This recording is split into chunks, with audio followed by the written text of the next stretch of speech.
And I think we're live. Are we live? Yes. Hello, everybody. Hello, Podfeet. I have my giant... Is your hand really big? This is a Coronita.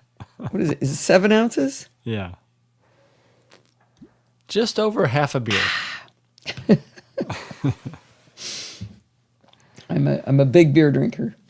It's celebrating Super Bowl. Oh, I have to go. I'll be right back. I forgot something. TMI.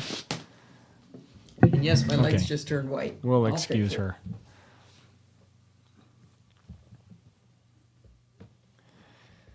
So I hope everyone's doing well. And anyone watching the game while they're watching the live show? Not Sandy. Ooh, I should mute that. Yeah, I'll get in trouble for rebroadcasting. Want to know what I forgot? Kevin sent me a present. Plink! I have my own plink. Unopened. In Yes. the box. Mint in box. Mint in box. Too funny. That's probably the first useful thing you've sent me, Kevin. What does it do? It cleans out. It makes your drain fresh and clean smelling. I Yep. think is the way it works. Oh, it's an openable pack. Oh, I see. It's got a little flap you can open to get the individual plinks out. Kind of like Yes. those miniature batteries for hearing aids. It says it's for the garbage disposal. I hope you can put it in any. What about regular sinks? My garbage disposal doesn't stink because we compost everything. But one of my sinks gets stinky sometimes. We don't know why. The plumbers couldn't figure it out. Well, it's not this week in garbage disposals. It is time for the NosillaCast. Let's do a little bit of roll call. We've got Kevin and Bruce and Mike and Jill and John and Kurt and Sandy and Steve. Anybody in the sidebar I missed? Disposal cuts it open so it works. Oh, probably just wash down the sink. Maybe I just smash it. Anyone out there listening that we didn't name who wants to be named? Actually, I think Sutter has been coming to the show. Yeah, well, if And- you're out there, Sutter, hello, and thank you very much for all the gifts, including the tomatoes. We're still going through those. So I met a guy on a walk in my neighborhood, and I told him about the show, and he became like the biggest fan. He's watching all the shows. We've been out to dinner, the three of us, and he's got a really lovely big black lab named Gracie, and Gracie gave a fox to Kepler. So we're all good friends now. A chew fox. Yeah, but he quoted something from the live show, so I think he's been here. All right, I think we should get going. Okay. Here we go.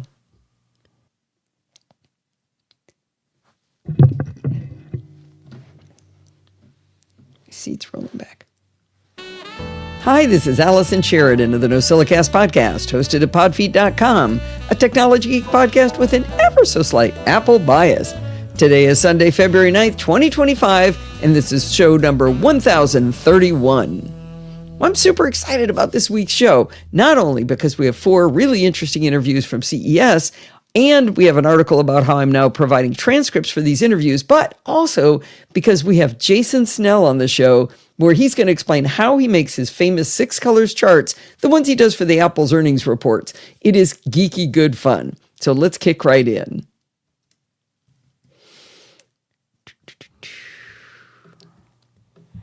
Where's Jason? He is working, well, he works for Leo, right? Twit? No, Jason On is occasion? standalone. No, Jason is on his own. 10 years. He's been running 6 colors. Oh, he shows up as a guest, I guess, and sometimes hosts for Leo when he's on vacation. But Yeah. he doesn't work for him. Did you mean where does he live? Yeah, I think he's here in California. Pretty sure Yeah. he's up in the Bay Area. Okay. We have an update to the Flick article. So let me ask, is that so you've already done this, but you're going to work on just the update part? Yes. Okay. Oh, geez. I thought that made more. Holy cow. That made one giant paragraph. I've got to fix that. You see one giant paragraph on new info from Kristen Lindbeck? It's in good little paragraphs. Oh, okay, good. It looks horrible here. I'm glad. Okay, I won't worry about it then. In paragraphs. Yeah, I see just one giant one. All right.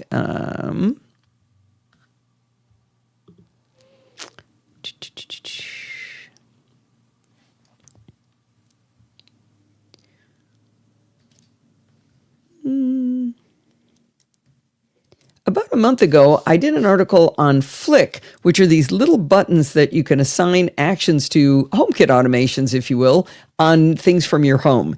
And after I wrote this, just recently, I got an email from Christian Lindbeck, and he wrote an email. Oh, jeez. I'm having to wing a little bit of this. A month after I did the article all about the Flick button, the Hub LR, and the Flick twist, I got an email from Christian Lindbeck. And I'm going to read that to you because it's really, really interesting. He's got a whole bunch more info about the Flick products that I did not know. He addresses several things I talked about, and he brings some good clarifications. So I'm going to read you his email verbatim. Eternally behind on my podcast listening, I've just listened to your review of the Flick devices. As a happy user of these myself, I would like to add a few comments, knowing that some of this may have already been discussed at a later point. First of all, the Mini Hub is significantly cheaper than the LR Hub. That's something I said in the show. He said it's actually 1/3 of the price. However, the Mini does not support HomeKit, or at least not out of the gate. The Add to HomeKit toggle that appears in the setup screen when configuring a button in the LR Hub, I should say. I'm so clumsy on this. HomeKit toggle.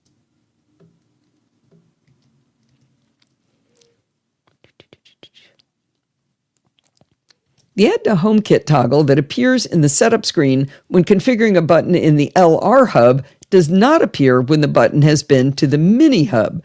It does, however, say that the Mini Hub supports Matter, so in principle, one should be able to make it appear in HomeKit, but I've not yet found a way to make that happen. I will try to write to Flick support about it, as I have happily bought the 3 Minis before I realized this issue. There is a feature chart towards the bottom on flick.io/flick-hubs. And he says, as you mentioned, it's clumsy. It's just not flowing. The Add to HomeKit. Okay, that part was okay. There is a feature. He included a link to a feature chart towards the bottom on the site.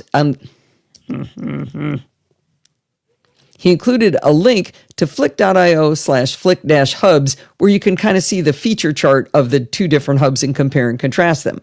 Now let's get back to his email. As you mentioned, there's also a Mac version of the Flick app, allowing one to add buttons to a Mac. The Mac app also supports custom integrations, which means it is possible to make a button execute a script, which again means that one can do pretty much anything the Mac can do already. I have, for instance, a button to set a focus mode using this feature. Allison interjecting here again. This is very interesting because I've got some ideas of what I want to do with the Flick button, and I didn't realize I could do a script directly into the Flick, so this is good.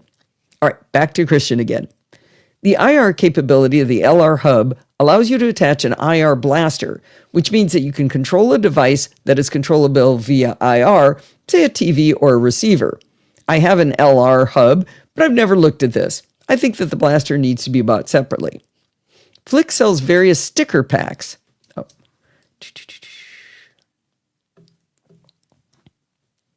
Now, maybe you remember, but I complained that there was no way to tell the different Flick buttons apart, and I used little cutout pieces of Post-it notes to tell them apart.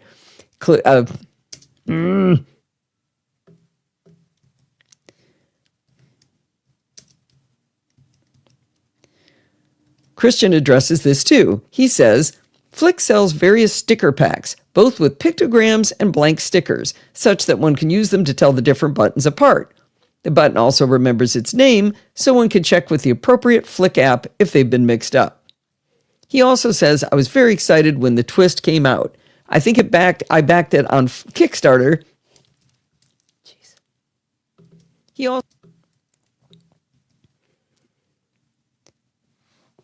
He also writes that he was very excited when the Twist came out. He said he thinks he backed it on Kickstarter, and he has one that admittedly has yet to find a use for, as he doesn't have any smart lights. Note that also the Flick Twist is not HomeKit compatible, but is Thread compliant. He says, feel free to let me know if you have further questions on these nifty gadgets. Well, after reading Christian's email, I can't do anything tonight. After reading Christian's great email, I found the accessories page on flick.io, link in the show notes, and they have so many fun options for stickers. They have white ones, and black ones, and transparent ones, and glow-in-the-dark ones. They also sell adhesive pads and a metal clip to hold a flick button on your keychain if you like. They even have a wrist strap to make a flick button into kind of a watch-looking device. And that sounded kind of silly at first, but imagine how useful it could be if you were disabled in some way or maybe bedridden with an illness. You could run automations right from your wrist. I think that would be awesome. Thank you so much, Christian, for adding all this great info of our understanding of Flick products. You should know that Sutter is in the chat room. Is he? Yay! Pimen RB? Oh, Pimen RB? Pimen RB? Where did you see him? He popped up. He's in the sidebar, and if you look back a little bit in the chat. Oh, there it is. Yeah. Yeah. Hi, Sutter. We talked about you. I don't know if you were connected when we did. He was, because he said thank you. Oh, good. Oh, Steve Steve Mallard might also be here, too. We'll say hi. Pie Man RB. I get it. Okay. Pie Man. Aloha. That's awesome. All right. Let me close that one out. He's been lurking here before. Well, yeah. Pieman's been here. I just didn't know it was Sutter. Pie Man. Yeah, he's a nerd in the best possible way. Laurel filmed it to send to her brother. Filmed what? Oh, Filmed Pieman? Me talking to you? That's fun. Yeah, you're not a stalker at all. All right. I'm doing these out of order, Steve, just because it's the way they posted into here. Yeah, so you're going to start with LV? Yeah.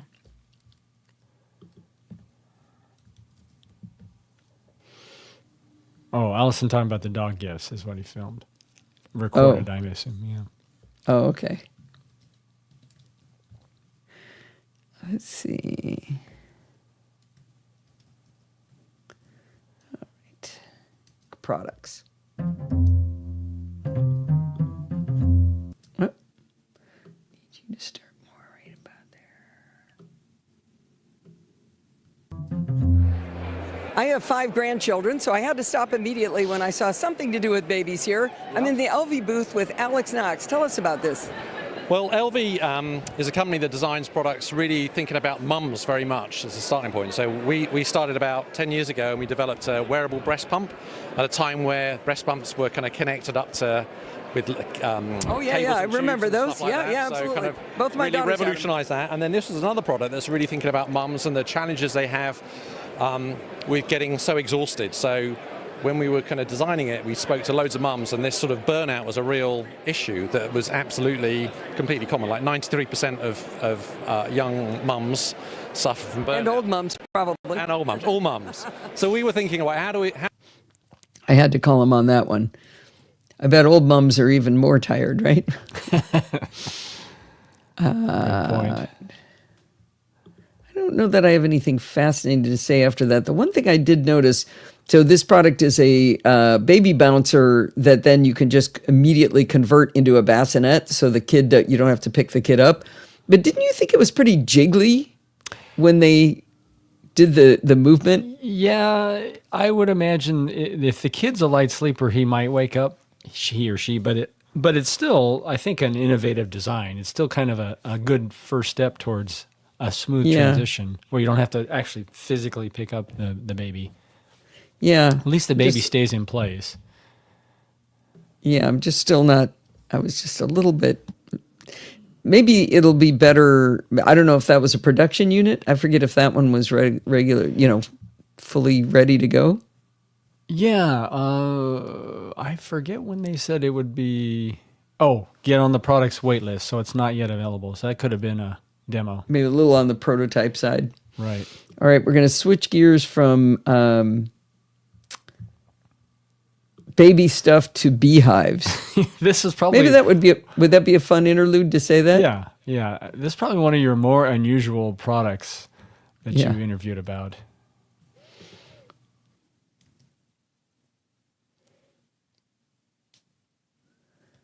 All right, well, that was fun. But now let's take a sharp turn from baby stuff to beehives.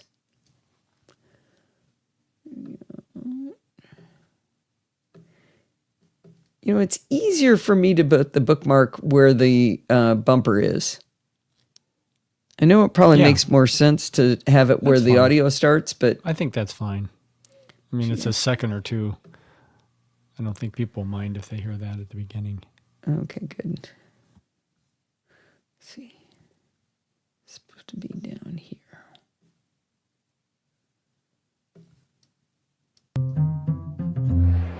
I have 5 grand.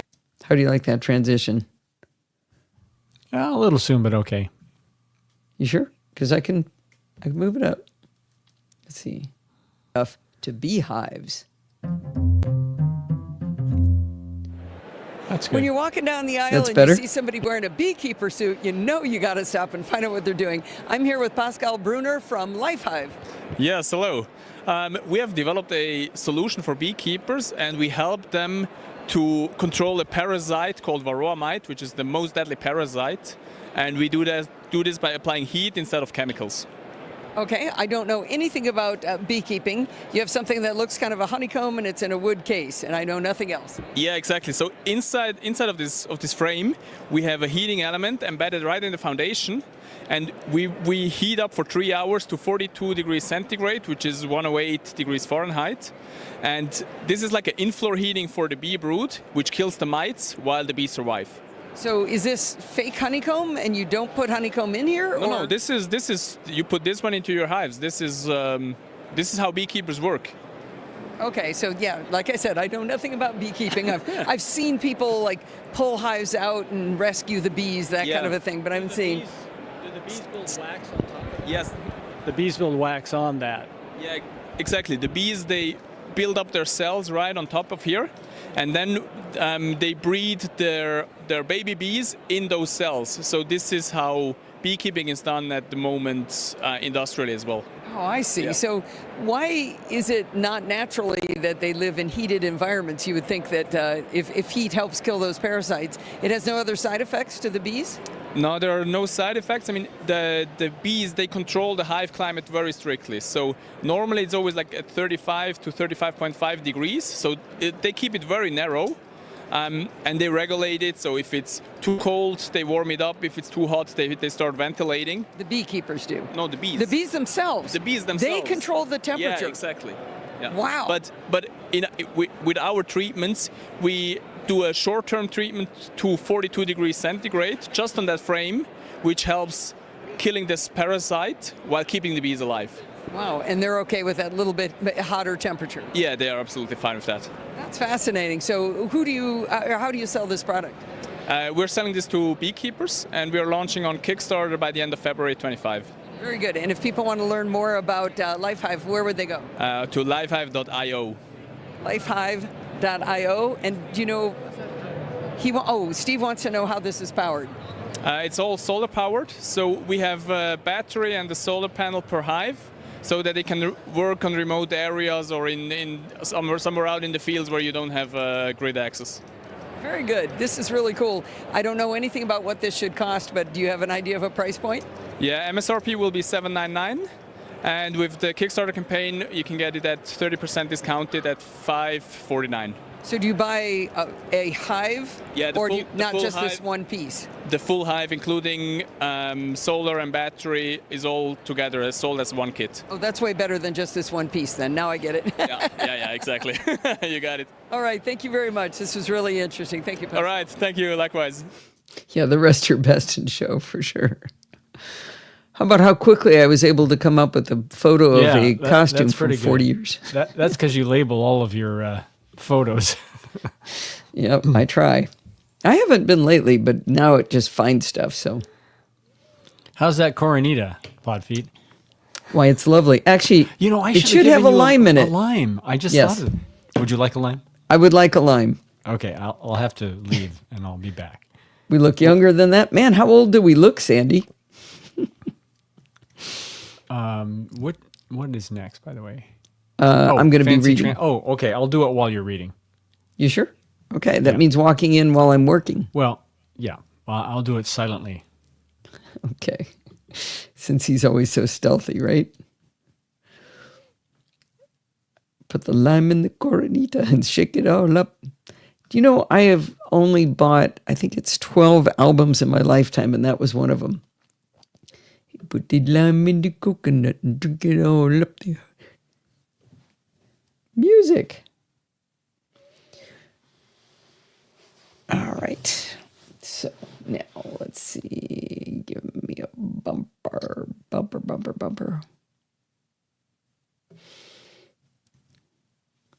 No, we went to UC Irvine.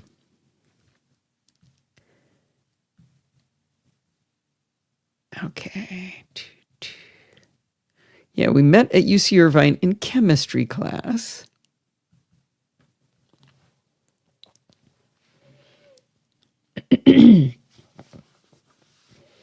Nelson Schmilson. Oh, it was Nelson, right? But I was born in Detroit. All right, I am going to go ahead and start because I got a lot to read here. Okay.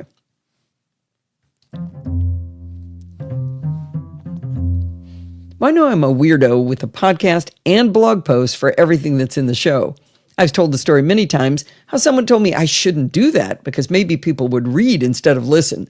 I remember putting a horrified look on my face and saying, "Oh gosh, you're right. It would be terrible if they got the content the way they wanted." Anyway, I've also told the story of the gentleman who wrote to me ages ago to tell me that he's deafblind and that he reads my content using his Braille display. He wasn't interested in any more interaction than that, though I would have loved to talk to him more and learn about his life, but he just wanted me to know he was out there. I declared on the show that I would always keep blogging the podcast content, if only for him. When we got back from CES, I talked about how great it is that for the first few months of the year, I don't have to work very hard to get the podcast out because we have so many wonderful interviews to play. Steve does most of the work publishing the videos to YouTube, embedding them on podfeet.com, and exporting the audio files for the podcast. But I got to thinking, if I'm not writing very many blog posts because of all the interviews, then the people who prefer to read are being left out in the cold. Steve does put a lot of context before the embedded video, so that's great, but what if you can't hear the video or the audio of the interview? You could wait until the podcast gets delivered on Sunday night when a full transcript of the show is available, but why should you have to wait? What if you're like my buddy Niraj, who's hearing impaired, and he likes reading my blog posts? Or what about the deafblind guy? Well, I decided to create a curated, edited transcript of the conversations, and then Steve can include them in the blog post below the video. I started with Mac Whisper by the lovely Jordy Bruin. Once I got a good process going with Mac Whisper to make the transcripts, I realized it could also make really good closed captions for the video as well. I'll get into the details of how all this works, but let's just back up a little bit first. My lime is being delivered. I will take a quick break. There we go. Now we're talking. Wait, let me open this loud drawer and get a Kleenex so that when I get lime all over myself. All right. Did you squeeze it, Steve? No. Oh, I got to pull it out to squeeze. Okay, this is important work. I wonder if I'm going to squeeze lime onto my keyboard. We have a lime tree with like 200 limes on it. That's why he was able to, it was important. Ooh, that's a good juicy one. Perfect. All right. Bloop. All right, now we're talking. It's halftime? Oh, Frank's here. Yay. All right. Did I say let's back up a little bit first? Back up a little bit first. You glad this is a G-rated show? Good. Me too. Steve imports the raw audio file into Final Cut and then he tops and tails it with the intro and outro graphics and music. Then he adds a lower third to show the name and title of the person I'm interviewing. He exports the audio as an uncompressed AIFF, and he saves it to my desktop so I can play it for the NosillaCast. That part doesn't have the top and tail music. While the intro music for every video is the same, the time I actually start talking after the video starts varies slightly. When he saves the audio file to my desktop, he adds to the name the time offset from the beginning of the video till I start to talk. For example, the name would be appended with 12-600, which tells me that the offset is 12.600 seconds in the video version. MacWhisper, amongst its many talents, can create subtitles to be embedded into the videos on YouTube. I know YouTube can automatically do that, but we wanted control of the process to make them just as good as they could possibly be. After it has transcribed the audio, MacWhisper that is, I select the segments option. You know how when you have subtitles on, you see a short set of words, and they stay on screen for a few seconds, and then you see another bit of text? They're not really sentences. Those are just called segments. MacWhisper breaks the text into these logical segments and notes the time they should be on screen, the start and stop time. Since the video won't start playing the audio for 12 or more seconds, I need to tell MacWhisper to offset the segment timing by that amount. That's why I need to know that a particular video starts at 12 seconds and 600 milliseconds from the beginning. Now, if it had been up to me, I'd have started every single closed caption around, 12 and a half seconds. But Steve insisted the closed captions had to be precisely in sync. So he moves the slider, he gets it down to the exact millisecond that I start talking, and he puts that in the file name. After entering the offset MacWhisper, I simply export the segment as an SRT file, and I put it back on his desktop. By the way, since I wrote this up originally, Steve said, "Can't I just do this?" So we put MacWhisper on his Mac desktop, and now he creates the SRT files himself. Armed with the captions, he can now upload the video and the SRT files to YouTube, write up the video description, while I go work on the transcript for the people who want to read instead of listen. Creating the SRT file for a 3 to 7 minute video takes a minute or two for MacWhisper to first do the transcription, and then just seconds for me or Steve to put in the offset and export to SRT. Easy peasy, as Niraj always says. While generating the closed captions is a cakewalk, the transcripts are quite a bit more work. We don't want segments like we do for the video. We want full paragraphs whenever each person is talking. When I switch to the transcript section in MacWhisper, there's an option to combine segments into sentences with the click of a button. I still need to combine the sentences into paragraphs, but before that, I have to have names for each sentence, who's talking. If you have a stereo file that you could separate into 2 separate mono files, you can upload them to MacWhisper using their beta podcast feature, and MacWhisper will attempt to automatically separate the transcript by voice and assign names to who's talking. Unfortunately, in 4CES, we only record in mono, so that's not possible. It also is a beta feature, like I said, and I did do some tests, and it kind of scrambled the words. Like it would have one person talking before they actually spoke. So it's not quite ready for prime time. All right, back in the MacWhisper interface, you can add speaker names, and it saves them for future use. I select my name, and then I type in the main name of the person I interviewed. I double-check the transcript to ensure the person's name is spelled correctly as I introduce them, and then I do a search change all if not.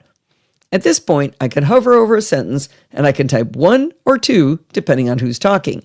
This puts in color the person's name to the left of the sentence and offsets it visually, so it's very easy to tell where I need to keep working and where I have assigned a name. Now, if I'm just reading the text, this hover and then typing a number works quite well to assign the names. If I'm unsure who's talking, I can select where I'm working and then hit the play button at the bottom of the window, or just double-click in the text. If I just let it play while I assign the names, simply hovering over a segment doesn't always seem to select it. I find myself clicking to try to get to the right sentence, and one click in the wrong area will flip me into edit mode, so I end up typing a 2 in the middle of someone's sentence.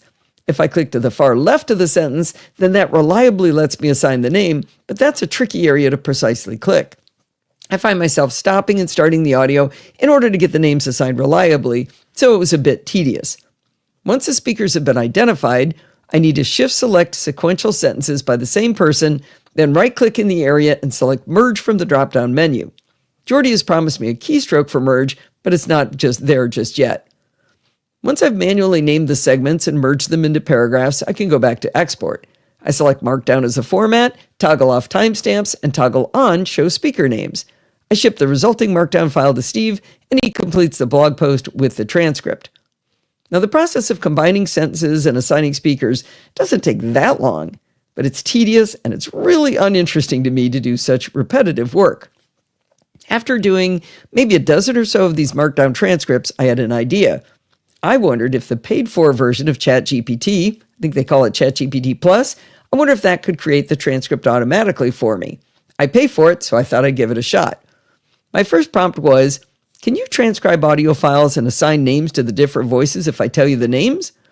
It lied to me and said, yes, you can upload your audio file and I can transcribe it for you. If you provide the names of the speakers and some guidance on how to differentiate their voices, such as pitch, accent, speech patterns, I can label the transcript accordingly. Well, I say it lied because after I gave it the audio file, it's responded with, it looks like I can't run Whisper directly in this environment, because Whisper.ai is what actually does transcription. So it went on to say, however, you can transcribe the audio using Mac Whisper, which you already have installed, or another tool like Ollama or OpenAI's Whisper on your Mac. Once you have the raw transcription, you can upload the text here, and I'll format it with speaker names in bold and structured in Markdown as you requested. Well, other than misleading me, I was curious. How did it know I had Mac Whisper installed? I asked it, how do you know that? My creepy feeling was completely calmed by its answer. It wrote back, I remember because you told me in past conversations. By the way, put all that in bold, like you told me. It said, I don't have access to your Mac or any way to see what apps you have installed. But when you mention tools like Mac Whisper or Text Expander, I take notes so I can provide more relevant help in the future. I searched through my ChatGPT conversations, and sure enough, I had asked it to help me embed some complex script it wrote for me as Text Expander snippets, and I'd asked it for help finding undocumented features in Mac Whisper. Rather than creepy, I now think it's pretty nifty. All right, back to the problem to be solved. After ChatGPT told me it couldn't do the transcription, we had some dialogue about how to proceed. At one point, it suggested I do manual assignment of the names and merging of text in Mac Whisper. Well, so if I had to do that, what do I need you for exactly? I say we had dialogue because I badgered it into a better plan. ChatGPT eventually suggested a compromise where I have Mac Whisper do the initial transcription of the audio, export a text file, and it would take it from there. It wrote, just upload the raw text file from Mac Whisper. I'll analyze patterns in the speech to detect when the speaker changes. I'll do my best to segment it properly based on sentence structure, pacing, and context. On its first attempt, it correctly assigned the names to the two different voices by sentence. I think that's extraordinary. Realize it never heard the voices. It did forget to combine the sentences paragraphs as I'd requested, but when reminded, it did an admirable job. Now, I had already run this particular interview through my manual process in Mac Whisper, so I compared the results of the name assignments, and they were identical. Truly extraordinary that it can do this only using structure, pacing, and context. So, I come up with the correct method, but after a lot of back and forth with ChatGPT, probably a good time to stop and save and have a sip of beer.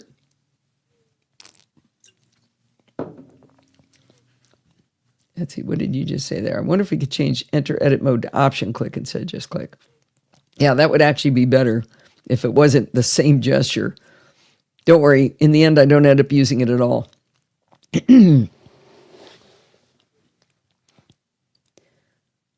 Well, I had come up with the correct method, but it was after a lot of back and forth with ChatGPT. So I asked it to write me a single, consolidated prompt that included everything we decided on to come up with the results. The resulting prompt was this. I am supposed to write to it, I will provide a transcript exported from Mac Whisper in a plain text file with timestamps. Format the transcript in Markdown. The first voice is a woman named Allison, and the second voice is a man named Francie Zidar. Detect speaker changes based on context and format the text so that each change in speaker is a separate paragraph preceded by the speaker's name in bold. Save the final result as a .md file for download. Now, of course, it wrote this because the person I had just had it do the transcript with was Francie Zidar. Now, it gave me the prompt as a Markdown file, And then it suggested I create a text expander snippet for it. This was a great idea. Now, it won't always be a man, and they're very unlikely to be named Francis Zaidar, but I can fix that in Text Expander. I copied the prompt into Text Expander, made a drop-down to change gender, and I added a text input field for the second speaker's name instead of using Francie's name. The original prompt had a lot of leftover asterisks where I think I was trying to designate bold and italics. I wasn't really sure whether it needed that because it was doing things like made bold separate paragraph. Maybe that's because I was yelling at it to don't forget to make the separate paragraphs. So I left those all in there just in case that meant something to ChatGPT. Now, my initial test of this idea was the interview with Francie about pedal, and while he had a cool accent, it was pretty close to American English. I decided to try my shiny new text expander snippet prompt for ChatGPT on a more challenging interview, which you will hear later today. This was the one with Pavel Elbanowski about. This was the one with. It was with Pavel Elbanowski about Stethomi. He's an awesome Polish accent, so this would be kind of challenging, right? Would you believe it separated our voices perfectly from the text-only transcript? ChatGPT took 1 minute and 45 seconds to add the names after I gave it the text transcript from Mac Whisper. This work would have been at least 15 minutes to do by hand over Mac Whisper, even for a short 3.5-minute interview. I did listen using the player from Mac Whisper while I was checking the transcript, but it made no errors in assigning names. In this particular interview, Pavel often started and stopped his sentences, repeating a little bit of it, and I noticed that Mac Whisper removed all of the duplications and created clear sentences that conveyed what he meant to say. It also took out all of my ums and uhs, and made me sound much better in text than I was in the audio. I tried the text expander snippet again in ChatGPT for the interview with Tucker Jones from Rome, and it made one mistake swapping in his name where it should have been mine. It's not flawless, but a lot less work and a lot less tedious work than assigning the names by hand in Mac Whisper. The bottom line is that while it's a bit of work to create these transcripts, I had a lot of fun learning the tools to do it. I especially enjoyed learning how to automate even more of the process. Mac Whisper is really great at doing the initial transcription, and it does it all locally on my machine, so it's not burning half a coal mine every time I run it. Jordy and Ian on support are very responsive to my many, many questions over the last week or two, and that's awesome. Like I said, I had a lot of questions. After I'd put the transcripts on a few of the videos, I asked my hearing buddy,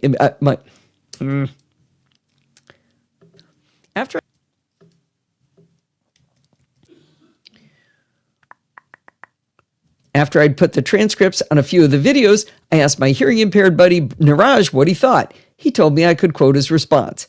He said, "Oh, for sure, the transcripts of the interviews are absolute gold."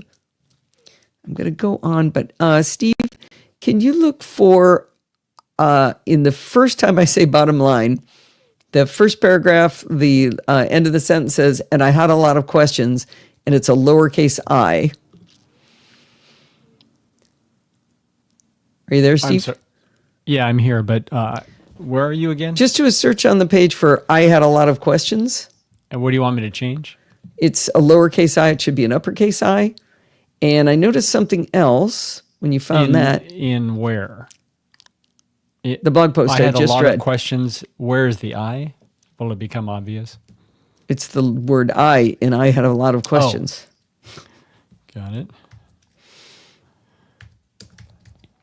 Okay. The other thing is I call him P-A-W-E-L, and I also call him P-A-V-E-L. Which was it? It's P-A-W, but it's pronounced Pavel. But so can you look for where it's P-A-V-E-L and change it to P-A-W? I see at least once. Okay. He may only be in there once. Yeah, it's only once. I think the rest you got W. Okay. I'm going to go back and keep recording. Thank you for the save, Kevin. But wait, this just in. I discovered days after the information I gave you that I can automatically create the transcripts with speaker names all within Mac Whisper itself. Let me explain how I discovered this. I have Mac Whisper on both my MacBook Air and my MacBook Pro, and the app was acting very differently on the two machines. and the interface looked different. On my MacBook Air, after I dragged in an audio file, it would create and display the transcription just as I've described. From there, I could massage it in all these different ways. But on my MacBook Pro, I saw a very different interface, one with colorful buttons saying things like summarize and separate speakers. I confirmed that I was running the same version on both Macs.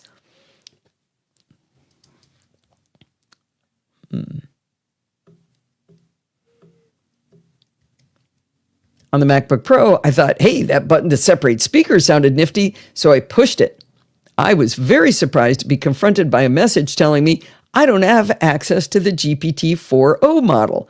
The full message said, quote, you do not have access to model GPT-4o.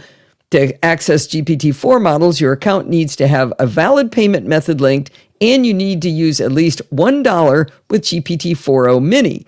Check this page for more information, and it gave me a URL.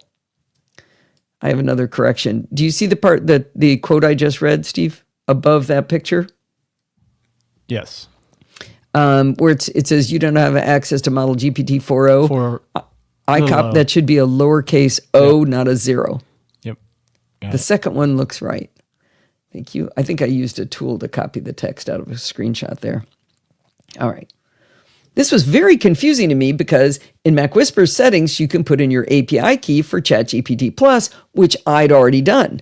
I pay $20 a month for ChatGPT Plus, as I said, so I know I've met the money requirement too.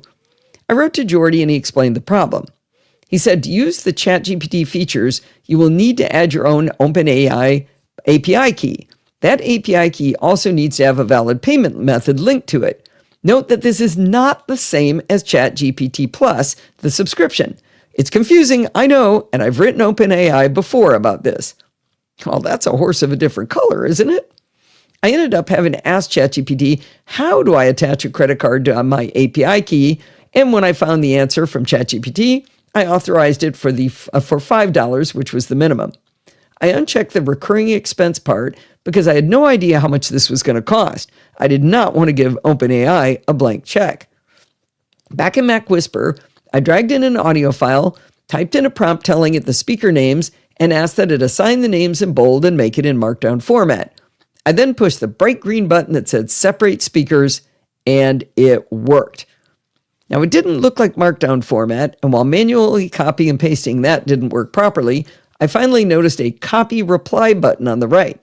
Pasting that from that action did give me the lovely Markdown formatting perfectly. Now, there's one other significant downside to using ChatGPT from within Mac Whisper.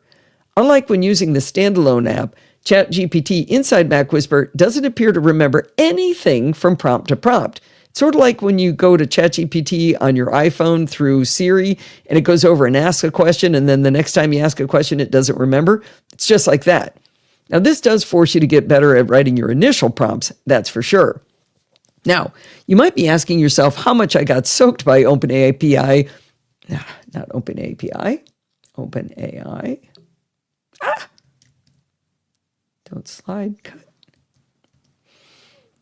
You might be asking yourself how much I got soaked by OpenAI on my API key account. After running one prompt that resulted in separated speakers, I raced over to billing on OpenAI, and to my delight, I discovered it cost me a grand total of 8 cents. Well, I played around with it a lot after that, probably running it maybe 20 more times, and I was down 32 cents. I realized an oversight from my original article. Let's see. Let me see. I think my time is worth 8 cents. Backing up a little bit, I realized an oversight from my original article. I forgot to test Mac Whisper with VoiceOver. I found that it was possible to navigate and select items, and the buttons were labeled properly. However, the interface is unusual enough that without being able to see everything in a window, kind of situational awareness, sorry, should have coughed. It would be pretty hard to follow what's going on with this app. I think that with maybe 5 to 10 minutes of explanation by a sighted person, my blind friends could get the hang of it, but ideally they wouldn't need that kind of hand-holding. Let me finally end with a confession. Remember how I said I didn't see these pretty buttons that said things like separate speakers on my MacBook Air? I had to confess to Jordy that I was looking on different tabs on the two computers inside the same application. All right, the hopefully final bottom line is that I'm still getting the hang of using Mac Whisper and all of the cool things it does and trying to understand all of the different pieces of ChatGPT. Like I said, I'm having a lot of fun. I think I have now a pretty streamlined process to bring Niraj his transcripts. There we go. All right, save. Wow. Oh, Lynn's here, but not in the right channel? How did you figure that out, Sandy? Do you see her in the sidebar? Or maybe she was somewhere else and Was she up in she's general already popped discussion? out and she's re-navigating. Oh, because I have something to show her. Oh, she messaged you. Okay. Ah. All right. Okie dokie. Time for chapter Roam? Are we going to do a little roaming? Yep. Ooh, this is going long, isn't it? I'm not going to be able to play anything. Do you, okay. Understandable. And throwing a bumper. Ambiance. Rome 12-270. Do you guys appreciate that he's that picky, that he's down to the millisecond? I don't know if it matters that much. I mean, It's actually not distracting, down to the, right? It's not down to the millisecond. It's down to the frame because I edit in Final Cut and.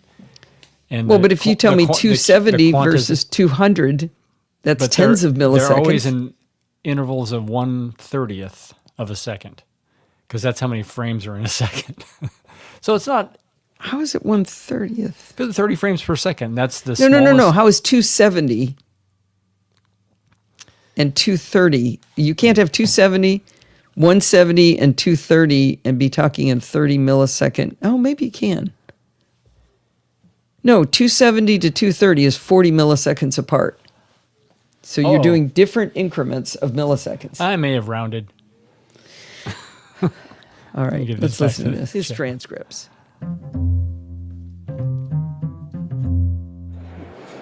That sounds good. Okay, now let's go to the end of that. And then we're just going to fly right into Stethome, which unfortunately I call it Stethome. You might want to just tell the chat room what Rome is. Rome. Yeah, because it's kind of cool. It's okay. Oh, it's super cool. But it's a so if you know what a soda stream is, this is essentially a portable soda stream. You put it on a one of those big flask water bottles. You put it on that. You carry little tiny CO2 cartridges, and you can make your sparkling water on the fly. On the go, as they say. I think I'm gonna. Should I apologize up front for the fact that I'm about to call it Stethome, or will they figure it out?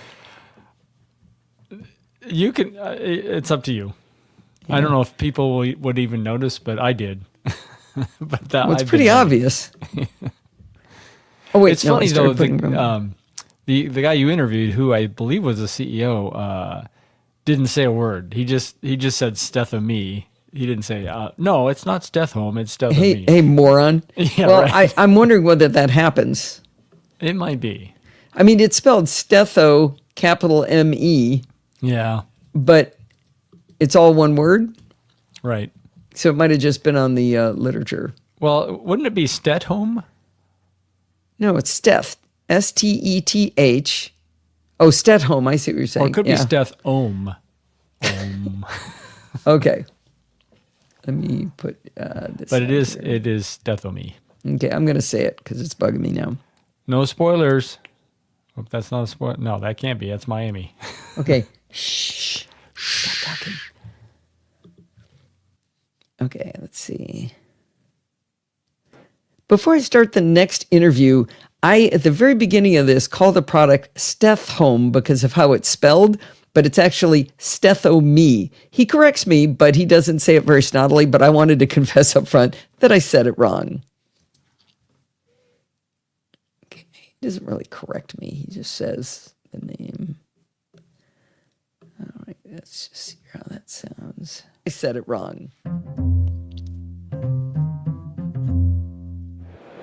When you're walking down the aisles at CES and you see a baby wearing a stethoscope, you simply have to stop. I'm here with Pavel Albanovsky from Steth Home. What is it you're showing us here today? Steth Home is electronic stethoscope for home use. So I think the product name's pretty important to the product. It's a stethoscope. When you walk, Okay, good.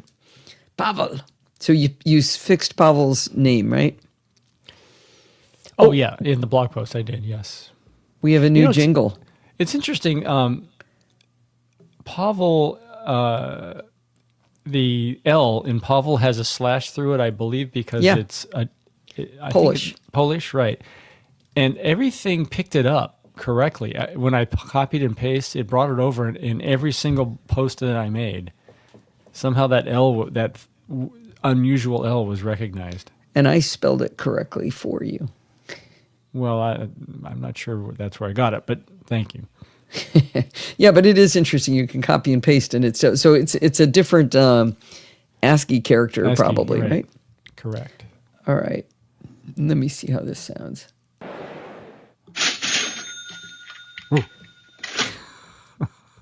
Do you think it needs that second click? Ask What do you the guys think? audience. You So got this is 8 or so people. this is our new money sound for when I panhandle for donations. Much.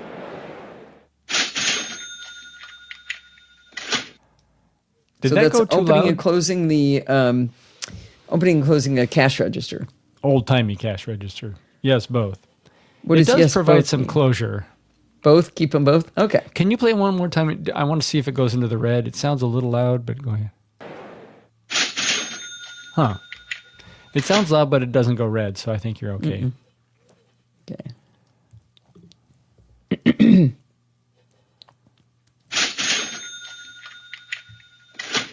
Well, there's a lot of ways to help the show, not the least of which is sending in content like the awesome update Christian gave us on Flick. But if you don't have time to do all that work, I get that. Instead, you can be like George from Tulsa and go to podfeed.com/PayPal and donate from there to help the show. Whenever he's feeling whimsy, he even includes little poems in his PayPal messages. This latest one said, "Roses are red, violets are blue. This little poem is just for you." Now, poems aren't required, but they are a nice touch. I hope you'll be cool like George and Christian and find ways to support the show. Oh, that's Call it a cool. poem. Who wrote that? George George. from Yeah. Tulsa. Yeah. Oh, He's so good cute. to see he's still communicating with us. Oh, yeah, all the time. Did it bother anybody that I said poem instead of poem? Bothered Not me a me. little bit. Didn't know. Money for nothing? Yeah, that would be good. All right. So now,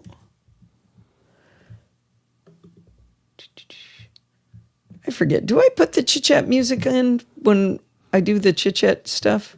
I think I Yeah. do. Yeah, definitely. All right. Another long show. Nobody seems to complain. So you can jump to the content you like, I guess. All right. There. All right. I'm racing up against the clock there. 5:53. Am I going to make it? Especially on Super Bowl Sunday. All right. Here we go. And find ways to support the show.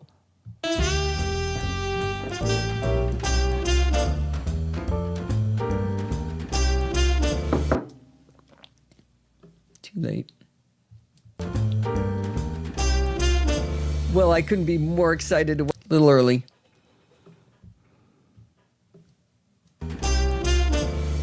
Well, I couldn't be more excited to welcome our guest this week. It is Jason Snell of Six Colors. Welcome to the show, Jason. It's good to be here. Finally, I'm on a podcast. Hooray. No one ever asks, right? Well, if you've been on the internet before and you've heard of a little fruit company called Apple, then you've probably seen Jason's famous Six Colors charts on Apple's earnings calls. I'm I not asked going to let Jason you to come guys on listen today. to any of this. We don't have time. I do want to check something, though. Tease. I don't understand why. I'm exporting a stereo M4A file, and it doesn't ever come out stereo from Hindenburg. Oh, you've never seen his charts. Oh, it's not just chart, it's charts. It's amazing. A lot of charts. Okay, so now I don't know who's talking. Seems to be a lot of gaps. Yeah, don't worry about it. It's because it's never mind. You'll hear. Right. The audience is going to like it too. Well, thanks again. Sure, thank you. All right. All this is just leftover glop from his recording. I don't know why that's still in there. Did Jason do a plink? He did do a plank. Oh, I got to hear Jason plink. And you got to say I that, don't too. think I have the plink. Where would the plink be? Well, the original recording, I assume. Yeah, but I would have to go get that. All right. We don't have time. I might be able to do it. Well, thanks again. Sure, thank you. Oh, yes, we can, because I saved it. Here you go, Steve. I knew you would ask me. Okay, here we go. Ready? Plink. Good. He's so deadpan. All right. I can envision a supercut of all the plinks. Plink, plink, plink, plinkety, plink, plink. Name plink. Oh, I was glad Lynn was here. Look, Lynn, I got my little clips. Wait, was it Lynn or was it Sandy was helping me buy these clips? Now I can't remember. Well, explain to everyone else what they are, So- because most people wouldn't know. Oh, she may not be able to see me. So I was watching a video of Adam Savage of Mythbusters fame where he was sewing a case for his Vision Pro out of sailcloth, and instead of using pins, he used these little clips. And I think And it what was do you Lynn use I a asked pin or a clip for? to sew, to put fabric together. To hold two pieces together look- as you sew them? Yeah, look at these little tiny clips, and I found out they were a real thing. So, Sandy, was it you? Or was it Jill? I think it was Lynn I asked about, and my complaint was, how come nobody ever told me about these? I'm a It's little only been 30 annoyed. years since they started using those. Okay, so it was Lynn. Well, I'll send her a message. Anyway, you use them a lot, so you didn't tell me either. It's not right. Well, how did she know you were using pins? Sandy's in charge of telling me everything about sewing. Sandy and Lynn, between them, it's their How fault. do we know what you don't know? I mean, that's vast. No excuses. All right, 3 minutes. Here we go. Well, that's going to wind us up for this week. Did you know you can email me at allison@podfeed.com like Christian did? You can do that anytime you like. If you have a question, a suggestion, you want to make some extra content for the show, just send it on over. Remember, everything good starts with podfeed.com. You can follow me on Mastodon at podfeed.com/Mastodon. If you want to listen to the podcast on YouTube, where do you go? podfeed.com/YouTube. If you want to join the conversation, you can join our Slack community at podfeed.com/Slack, where you can talk to me and all of the other lovely NosillaCast castaways. You can support the show at podfeed.com/Patreon or with a one-time donation at podfeed.com/donate with Apple Pay or any credit card. Or you can go through podfeed.com/PayPal like George and add your little poem to the donation. And if you want to join in the fun of the live show, you do that by heading on over to podfeed.com/live on Sunday nights at 5 p.m. Pacific time and join the friendly and enthusiastic NosillaCast castaways. Thanks for listening and stay subscribed. We may have a first. What? Kevin protected Sandy from you. Really? All right. Oh, before I forget, calendar, we will not have a live show on the 23rd. That's in 2 weeks. Fortunately, we will be out of town at a funeral, so we will not be here.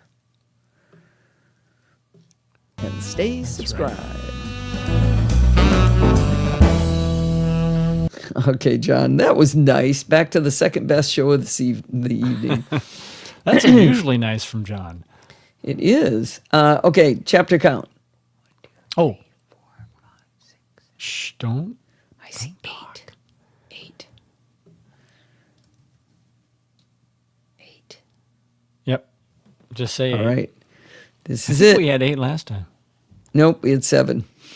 I think. Oh, just Anyway. so 7 and 8. But they both. All right. good. Well, with 1 minute to spare, I'm going to let you guys go watch The Superb Owl, watch some good commercials, and we will see you next week, everybody.